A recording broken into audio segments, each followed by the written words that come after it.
Hi, K-pop lovers. Hey MONSTIEZ, welcome back to Ahyeon's story.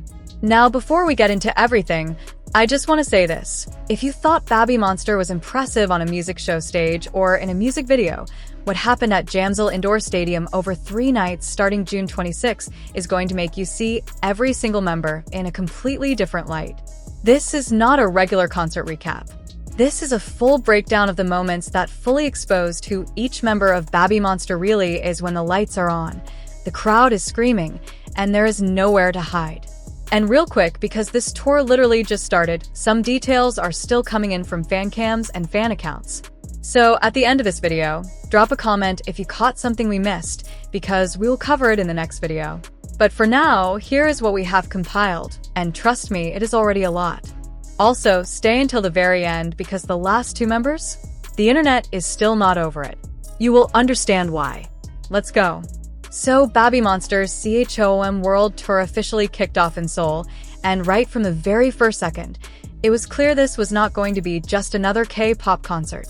They opened with a grand band sound of We Go Up, then immediately launched into CHOOM, Batter Up, and Drip, moving between hip-hop and dance with hand microphones synced to a full live band session, delivering the entire setlist with overwhelming live skills and a relaxed stage manner that stopped the audience cold. No easing in, no warm-up, no safety net. Just BABYMONSTER, fully live, fully exposed from minute 1. Early on, after the first 2 songs, the members slipped backstage to prepare for the next track, but the live band kept playing, stretching the music to bridge a gap that other concerts would fill with a pre-recorded video. That band stayed central from there, supporting the members' vocals while giving the songs a fuller, looser shape than their studio versions. This was the kind of production that tells you the group behind it has nothing to hide and everything to prove. But if the group stages set the tone, the solo stages are what the internet completely lost its mind over. Rather than playing it safe with note-for-note covers, each member bent a well-known song into her own shape. And what came out on that stage was something that no pre-debut footage, no music show clip, and no studio track could have ever fully prepared you for. Rora chose Havana by Camila Cabello, and that detail alone already made the moment emotionally loaded before she even sang a single note. Because Havana was the song she performed as a trainee in an audition before joining YG Entertainment. Think about what it means to perform a song that you once used to prove yourself worthy of a dream, and then perform it again on the stage of a world tour, in front of a packed arena of fans who chose you. On the last night, Rora addressed the crowd directly, saying, "Since this is the last day, let's play even harder than we did the first 2 nights," and added that their new album CHOOM carries their ambition to turn the whole world into one big dance floor. That is not a girl performing a cover. That is a girl who has arrived, and she knows it. Netizens across social media called it one of the most emotionally resonant moments of the entire 3-night run, the kind of full-circle story that K-pop fans live for. Then there was Asa, who took a completely different direction with Temple by Bar, giving it a distinctly Japanese inflection, a nod to her roots. Now, if you know Asa, you know she has always carried this quiet intensity on stage, but Temple gave her the space to let that intensity expand into something that genuinely stopped people in their tracks. The choice of song itself was bold. Temple is not an easy track to perform, and the fact that she made it personal by weaving in her cultural identity made it even more striking. Fans online pointed out that this was Asa not just performing a cover, but using her solo stage as a statement. A statement about where she comes from and what she brings to this group that nobody else can replicate. Pharita came out in pink and absolutely owned every second of it, bringing breezy charm to Nicki Minaj's super bass. And that word, breezy, is doing a lot of work there, because what looked effortless on the outside was the result of someone who has quietly been developing one of the most magnetic stage personalities in the group. Pharita has always been the member who makes everything look easy, and on that stage in Seoul, super bass became the perfect vehicle for that quality. The crowd absolutely ate it up. Fans described her energy as contagious, saying that even if you were not a Pharita stan walking into that concert, you were leaving as one. During the group's Ment, Pharita told the crowd, "I was really happy. I think I can work even harder." It's not over yet, so let's dance together until the end, which honestly encapsulates exactly the energy she brought to that stage. Ruka chose chaos, and the crowd loved her for it. She tackled Ratata by Skrillex, Missy Elliott, and Mr. Oizo with a rap delivery that critics said called to mind YG's globe-conquering senior acts. That comparison is not made lightly. When a performance gets put in the same sentence as YG's most globally successful artists, it means something. Ruka on Ratata was sharp, aggressive, and completely in control. Every bar landed, every movement hit exactly where it needed to. Ruka herself shared backstage that the members prepared their solo stages specifically for this tour, which tells you these were not thrown together. These were crafted. And Ruka's Ratata showed just how much she has grown as a performer since the first World Tour. Netizens called it explosive. Some said she looked like she had been performing that song for years. High praise for a solo stage that, by definition, had never existed before that night. Now, before we get to the last two members, and I promise you, we are getting there, I need to pause for a second.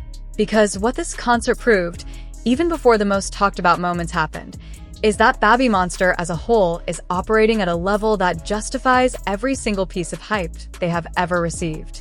The 6 members spent those nights pulling a sold-out arena up to their level, breaking off mid-song to chase louder cheers, trading the stage on solo turns, and embracing the crowd's noise rather than performing over it. That is a skill. That is not something you can fake. And it makes what came next hit even harder. Stay with us. Okay. So, Chiquita.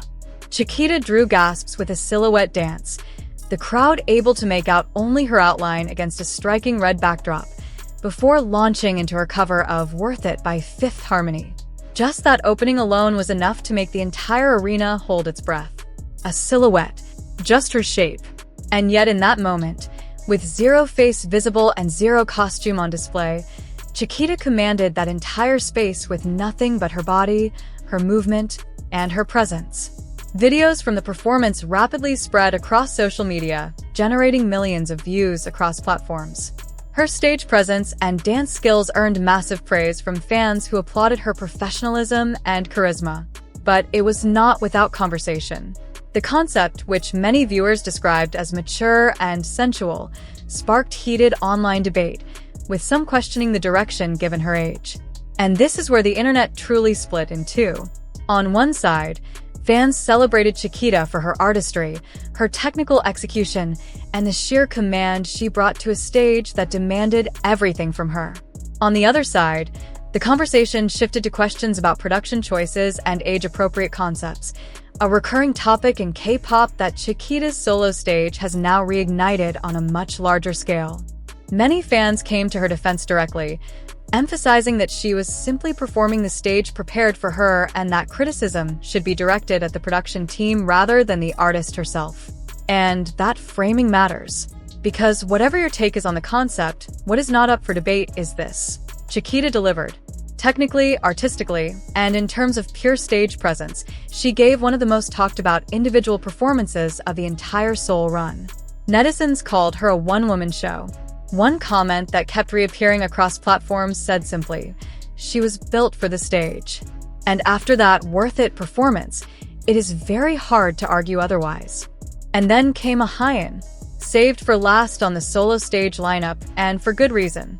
Ahyeon's solo on Ariana Grande's Problem was described by those who were there as the loudest turn of the night, featuring a kiss blown to the camera, ad-libs piled onto the melody, and high notes pushed past the recorded version. The same reaching that can come off as too much on a TV stage was exactly what the arena needed. This is Ahyeon in her natural habitat, a massive stage, a massive crowd, and absolutely nothing holding her back. And underneath all the showmanship, Ahyeon said something that resonated deeply with fans everywhere. She told the crowd, "When we were rehearsing in our practice room, I kept feeling like something was missing that I couldn't quite figure out. Part of it is the practice and the skill, but I've come to realize it was because you weren't there in front of us." That quote spread everywhere after the concert, because it captured something true about what BABYMONSTER is, a group that does not just perform for an audience, but performs with one. And Ahyeon, more than almost anyone, embodies that quality. The arena does not just watch her. It responds to her. It breathes with her. And on Problem, that connection was so visible, so palpable, that even people watching fancam footage from home said they could feel it through a screen. The encore did not disappoint either.